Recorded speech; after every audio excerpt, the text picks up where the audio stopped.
আসসালামু আলাইকুম এভরিওয়ান, আমি মানিকগঞ্জ থেকে এমডি আসাদ। আমাদের সামনে যে সুন্দর মুরগির বাচ্চাটা দেখা যাচ্ছে, এটা হচ্ছে হোয়াইট ফ্রিজেল পুলিশ ক্যাপ মুরগির বাচ্চা। ফ্রিজেল জাতের মুরগির গায়ের ফেদার হয় কুকড়ানো টাইপের, যা এদের সৌন্দর্য বৃদ্ধিতে আরও ভূমিকা পালন করেছে। আমরা হোয়াইট ফ্রিজেল পুলিশ ক্যাপ মুরগিগুলোকে প্যারেন্টসের জন্য রেডি করছি। যদিও বা আমি নিয়ে আসছিলাম এক পেয়ার ফ্রিজেল পুলিশ ক্যাপ মুরগির বাচ্চা, সেখান থেকে আমাদের শেষ পর্যন্ত সারভাইভ করেছে একটি।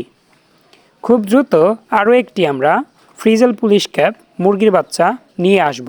আরও একটি নিয়ে আসার আগে কনফার্ম হতে হবে এটা মেল কি ফিমেল, কেননা এটাও যদি মেল হয় পরবর্তীতে আরেকটা যদি মেল নিয়ে আসি আরও বিপাকে পড়তে হবে আমাকে। সেজন্য এটা আগে কনফার্ম হতে হবে মেল কি ফিমেল, তারপর আমরা আরও একটি নিয়ে আসতে পারবো।